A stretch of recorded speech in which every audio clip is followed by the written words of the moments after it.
All right, we'll discuss today, about the bond markets. First is the bond market in the global and in the US. Then followed by later we will discuss about the bond markets in the Philippines. Okay. So what do you mean, class, or what do you mean first of the bond market? All right. So of course, bond market is part of your capital market. Ano nga yung capital market? It is for a long term. The debt and maturities of more than 1 year. And the bonds. So we go back to our discussions now about the bond markets. Bonds are the long-term debt obligations issued by a corporations and the government units. Please take note, ha? Ini-issue po yan ng korporasyon at ng ating gobyerno. No? And the process of it is to raise funds to support for a long-term operations of the issuer. And if the terms of the repayment are not met by the bond issuer, the bond holder has claim on the asset. So there would be what you call collateral. Okay. So in terms of the bond markets, there are three kinds, no? Treasury notes and treasury bonds. We have municipal bonds, and the last one is about corporate bonds. So we will discuss one by one later, no? So in the US, if you notice, ano yung pinakamadami? Pinakamadami diyan ay yung ating corporate bonds, no? Ganun din, no? Pero in 2018, before pandemic, naghahabol na ang treasury bonds, no? Issued by the Bureau of Treasury, no? Okay. So, treasury notes and treasury bonds, no? Treasury notes and bonds, or T-notes and T-bonds, are issued by the US Treasury, no? To finance the national debt and other government expenditures with 13.2 trillion in 2018. And because of this, it is part of also of our national debt. It will reflect the historical accumulation of the annual federal government deficits or expenditure. So, ano yung formula natin? So, ND, national debt, is equals to summation of your debt to be multiplied by the expenditures or government deficits minus our taxes. Okay. So, yan yung formula natin on how to compute for national debt. Okay. So, ito class naman yung composition of a national debt, no, in the US. So, if you notice, malaki yung treasury notes and treasury bill followed by the government account securities. But in the year 2019, lumalaki lalo ang treasury notes and treasury bonds and also the government account security. So we'll discuss it one by one later, no? All right. So ano yung treasury notes and treasury bonds? T-notes and T-bonds are backed by the full faith, no, of our credit of our US government. Para siyang treasury bills, no, during our discussion dati, no? So treasury notes and treasury bonds pay relatively low interest rates. So maliit lang po yung interest nila and with our investors. And with this, treasury notes and T-bonds, they pay bond or semi-annual interest. Okay. And with this, with the treasury bills and with the treasury bonds, no, the maturity of it, T-bills is 1 year or less. Ito yung ating money market. Then your T-notes and T-bills naman are over 1 to 10 years or over 10 years. 10 taon po ito or more, no? So like our T-bills, once issued, T-notes and T-bonds trade in a very active secondary market. Ano nga yung secondary market natin? Babalikan natin. Once issued, no, pwede natin i-trade or pwede natin ibenta in a secondary market. Okay. Alright. So, ano yung, again, treasury notes and treasury bill pa din. Treasury issued two types of notes and bonds. You have your fixed and we have our inflation. Anong pagkakaiba ng dalawa? Okay? Sorry, or anong similarity? Both types pay interest twice per year, and there would be also principal value to determine the percentage interest, and on inflation index bond is adjusted to reflect our inflation, and it is based by the CPI. No? In other words, there would be semi-annual coupon payment, and the final payment principals is based on the inflation base. Ibig sabihin, it is to be adjusted based on our inflation. Ito naman class, okay? Ito naman class ang ating prices, no, or quoted of the face value on the treasury note, while coupon rates are set at intervals of 0.125. Okay. So, yan yung interest natin. May tinatawag din tayong strips. No? Ano yung strips? So, that would be your separate trading or registered interest and principal securities. It's a treasury security in which periodic interest is separated from the final principal payment. So, ibig sabihin, we separate our principal and our interest. And each of these components of the strips are often referred to as treasury bonds or treasury zero bonds or treasury zero coupon bonds. And why? Because sabi nila, the investors daw in the individual components receive only single payment. So in the US, it is being created, no, by the US Treasury in response to the separate trading security and the interests that have been developed by the securities firm. So please take note of the last bullet. Ano ng strips? It may be used to immunize against any interest risk. Kaya nga, inihiwalay natin ang ating interest. Ito naman yung formula natin on how you compute for our treasury note and bond yields. Your bond value calculated, all right, following the formula are as follows. So interest divided by M to be multiplied by 1 divided by 1 plus RBM plus M, wherein your V is the present value of the bond and the M is the par value or the face value of the bond, while INT is your interest and N is the number of years until the bond matures. M naman is number of times per year and RB is the interest rates. So you can use this one through your Excel. Pwede. Okay. Then we have also accrued interest. Ano bang accrued interest? 'Di ba? Pag binili natin ang isang stock, ang isang bonds, tapos halimbawa January to December, binili mo siya by March. So yung January to March, that would be the accrued portion. And the accrued interest portion is the portion of the coupon payment, okay? Between the last coupon payment and the last settlement date. So with this, we pay by the buyer or the seller or what you call the T-notes or we have our treasury bonds. Okay. So purchase between the interest payment dates.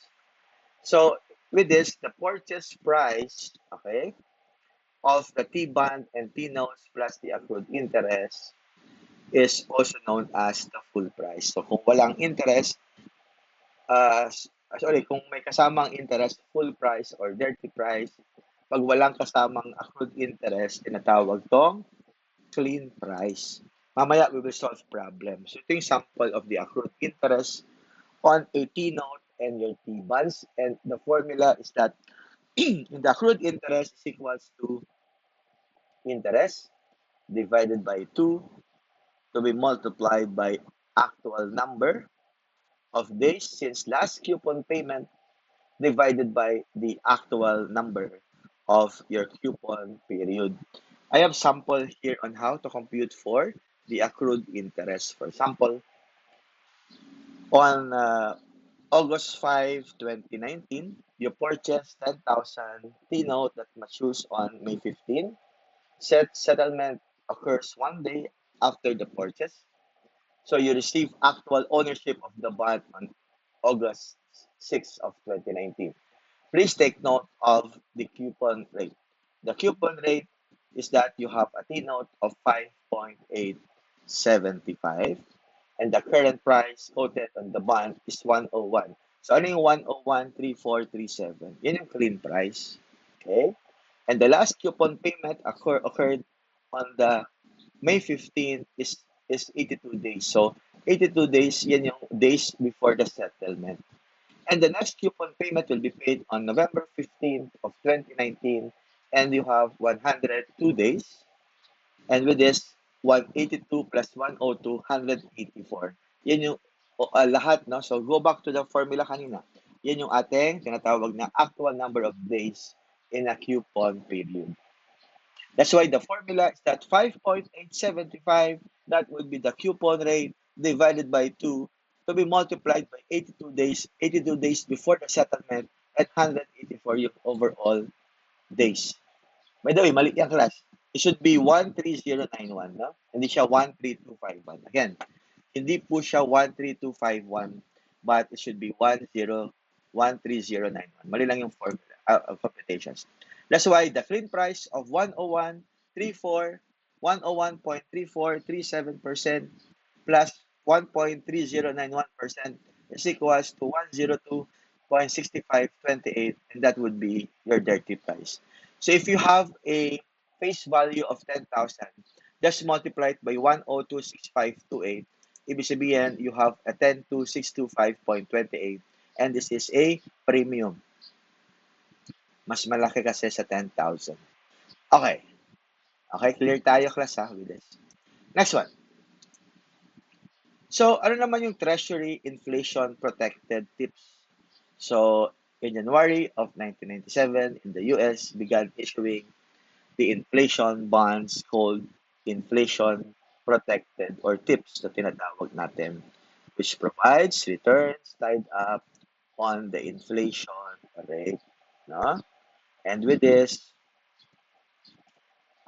provides return to the inflation rate. That's why class, if you notice, no, outstanding value of tips was over 1.4 trillion, all right, by June of 2019. Okay. And with this, unlike the fixed principal payment, if you notice, the principal bonds or the principal value of the tips can increase or decrease by the principal value. Okay. Or the inflation used by the investors who wish to earn rate of return on their investment or keeps the inflation rate over time. Okay? So, ibig sabihin, ito ay to be adjusted based on our inflation. Yan ang ibig sabihin ng treasury inflation. Okay? Tandaan yan ha? Okay. We have also here primary and secondary market, particularly for our treasury bonds and treasury bills. All right?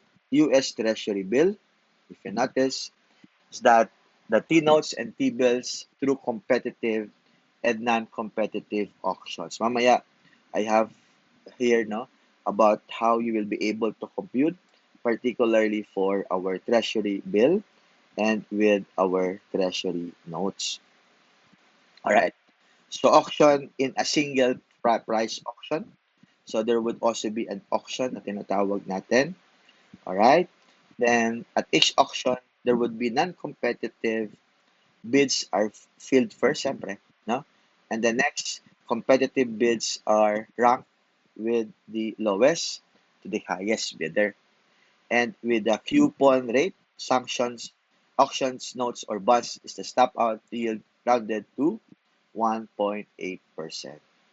Okay. Please take it also class that the most secondary trading occurs directly through our borrower and through the dealer. Kaya nga ito ay part of our secondary market. Okay. Plus, we have also here what you call municipal bond. Ano naman yung tinatawag na municipal bond? Ito ay being issued by a local government in the US. Sa atin, walang ganito, no? Okay, di ba? Our securities issued by state and local government primarily reason for the issuance of the following. Of course, for the fund imbalances between our expenditure. Okay, ano pa? So, yung ating part also of it is to finance the long-term outlays of our government. Yan. Also attractive in terms of the household no? Investors. Yes, kasama rin yan.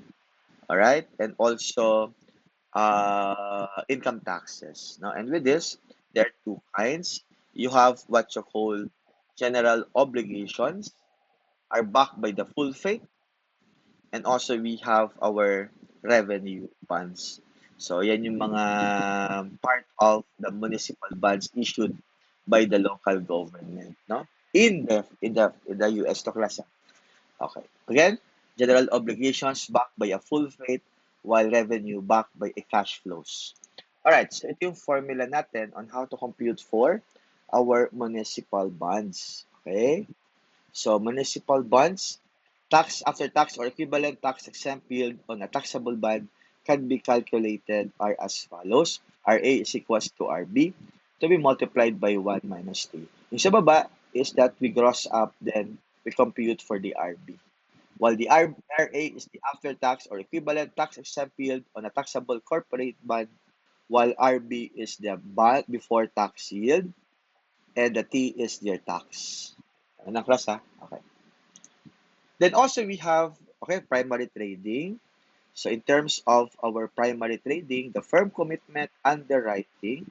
So anong ibig sabihin ng firm commitment underwriting is the issue of securities by the investment bank in which the investment bank guarantees the bank in which the issuer the investment bank guarantees the issuer of a price for a newly issued securities, no, or by buying it, no, with the whole issue at a fixed price from our issuer. The investment bank seeks to sell the securities to suppliers of funds at the higher price, no. So you have also your best effort offering and price placement. So ano bang ibig sabihin ng best effort, no? Is the issue of securities in which the investment bank does not guarantee. So there's no guarantee, all right, at the price or the issue or the act more than placing or distribution agent. There would also be private placement is a security placed with one or a few large institutional buyers. Kaya, then also secondary market. Ano nga ang secondary market? Was issued for trading is relatively infrequent. So again, secondary was issued ha. So medyo maliit daw, no? So tin trading is mainly a result of a lack of information. So ito yung sample why there's no issuance for secondary market. Lack of information, no? Information on municipal bond issuers, particularly for the smaller government units, is generally more costly to obtain. So medyo mahal, and it is part offset by the bond agencies. Okay. Then also we have corporate bonds. Ito naman ay ini-issue ng ating private companies. Are long-term obligations issued by a corporation. And the minimum of it publicly traded is at 1,000. And the coupon rate bonds, you pay it semi-annually. And also we have what you call bond indenture. Ano to class? Ito yung ating mga contracts, no? Bond indenture is the legal contract that specifies the rights and obligations of the bond issuer and the bondholders. It also contains several covenants. So there would also be tinatawag nating covenants na ibig sabihin there would be a contract. There would also be associated also with our bond issue.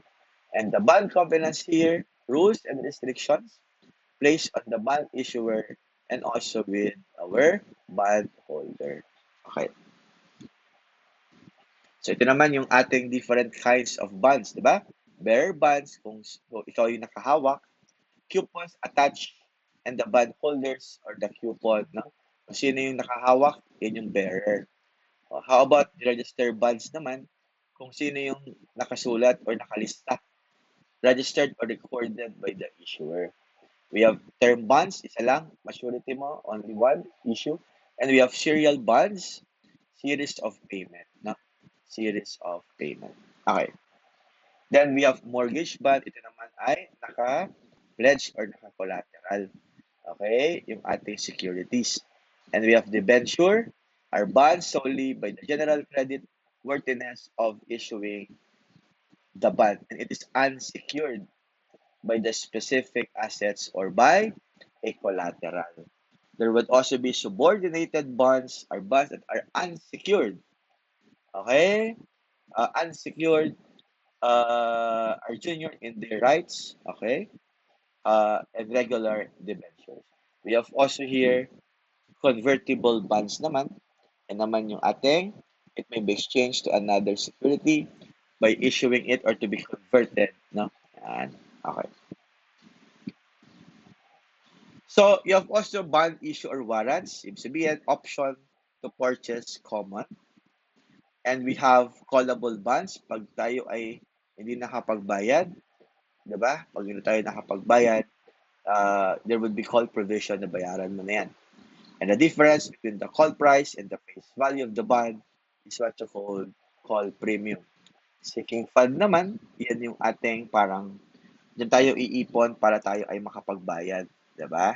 Sinking fund provision is a requirement that the issuer of a certain amount of the bond issue each year. Then we have trading process. How you will be able to trade in terms of a corporate bonds, no? So primary sale of corporate bond issue occur either on a public sale or a private placement in a manner identical that was discussed in a municipal bonds. No, there are two securities market: the NYSE and the over-the-counter. Over-the-counter class is a ano siya, electronic. Okay, so major exchange is that we have NYSE, New York Stock Exchange bonds. And the most trading of this is completed through NYSE ARCA or all electronic trading process. And with this only small amount of bond trading, volume occurs in the organized exchange. NYSE kasi is a more organized exchange. We have also your bond ratings naman. Yung ating Moody's Standard and Poor and Fitch ratings. Ano naman to? Your credit ratings. You will assess your credit worthiness. No? And each of these components rank based on the perceived probability or the issuer default and assign rate based on a letter grade. So highest credit daw, the low default risk is A, syempre. For AAA for Moody's and AAA for SP and Fitch. While please take note of that last bond rated below BAA by Moody and BBB are considered to be speculative and are often termed to as junk bonds. So ito yung class, no? So ano yung pinaka-highest dyan? Ang pinaka-highest ay best quality AAA with the capital and with the small, and S&P and Fitch is AAA. With the high quality AAA1, AA, so on and so forth. So hanggang tayo doon sa BAA3 with the Moody's, BBB minus and BBB minus with the SP. Kasi pag BA1 na, BBB plus, speculative na siya or junk bonds daw. Diba? Yung sabi kanina. So, it is how you will be able to rate, no, in terms of the bond credit ratings. Okay? We have also your bond indexes. Ano naman yung bond indexes? So, with this, indexes are managed by a major investment banks that reflect both the monthly gain and loss on a bond security. So, parang iniipin mo lahat ng mga bond market and it is only into one to evaluate the changes or attractiveness of a bond on a different types of maturities. Okay. So, sino mga participants in the bond market? So, the major issuers of a debt are federal, state, as discussed kanina, local government, as you have your municipal bonds, and corporations, as well as major purchaser of a capital market, our household, businesses, government, and we have our foreign investors. And with this, financial hold firms, 36.65 firms in terms of your treasury. Okay. And with this, and also we have international aspect of a bond market. So, ano yung mga international bond market, no? International bond market are those market that trade bonds that are underwritten by the international syndicate, offer bonds to investors in different countries or issue bonds outside the jurisdiction. So bond issuer, the existence of it is sophisticated in the international bond markets or increases the available financing option. And the international bond market placement can also increase risk for an issuer. Ayan, okay. So ito yung mga sample of distributions of international market. If you notice, malaki ang ini-issue ng institutions, diba? And the last one is all about international aspect of the bond market. So there would be international bonds and be classified into three: the euro bonds, the foreign bonds, and sovereign. So anong euro bonds? Are long-term bonds issued and sold outside the country or the currency in which they are being denominated. Example, you have dollar denominated bonds, Europe and Asia. And we have foreign bonds are long-term bonds issued by a firm and the government of the issuer home country. And the last one is you have sovereign bonds are government issued in a foreign currency and denominated bonds. I think this is my the last slide of this bond market for the international and US market. Thank you very much and see you in my next video. Bye bye.